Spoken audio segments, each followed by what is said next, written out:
उपनिषद एवं नचिकेता संवाद बृहद्रायणक उपनिषद निष्काम कर्म विकरा ईशोपनिषद तमसो माँ ज्योतिर्गमय कठोपनिषद यज्ञ टूटी नाव के समान है। ठीक है, आंसर ए कह रहा है 4 3 2 1, बी कह रहा है 4 2 3 1, सी कह रहा है 4 1 3 2 और डी है 1 2 3 4।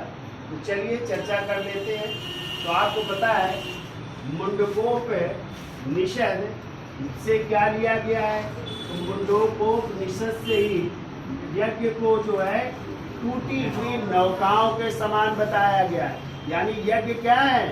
टूटी हुई नौकाओं के समान है। ठीक है, और इसी मुंडकोपनिषद से आप लोग दूसरा याद रखते हो, सत्यमेव जयते भी इसी मुंडकोपनिषद से लिया गया है। लेकिन इसके साथ साथ आपको याद रखना है, इसी में बात की गई है किसकी? यज्ञ को जो है टूटी हुई नौकाओं के समान भी कहा गया है। ठीक है, अब देखो फिर कह रहा है बृहद्रायणक उपनिषद, और बृहद्रायणक उपनिषद से ही लिया गया है अस्तो माँ सदगमय तमसो माँ ज्योतिर्गमय। तो तमसो माँ ज्योतिर्गमय कहाँ से है? बृहद्रायणक उपनिषद से। इसमें हमने बहुत सारी चर्चाएं की है।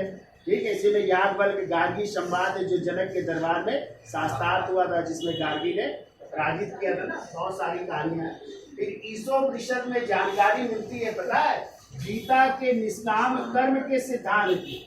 यानी भगवत गीता का जो निष्काम कर्म का सिद्धांत है उसका उल्लेख किससे मिलता है? ईशोपनिषद से मिलता है। और कठोपनिषद से मुनि यम और उनके शिष्य नचिकेता के बीच वार्तालाप को संकलित किया गया है। तो मिला दो भैया, ए का 4, बी का 3, सी का 2 और डी का 1, यानी 4 3 2 1।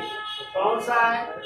4 3 2 1, एक आंसर हो जाएगा। ठीक है, यानी ए आंसर हो जाएगा इसका 4 3 2 1।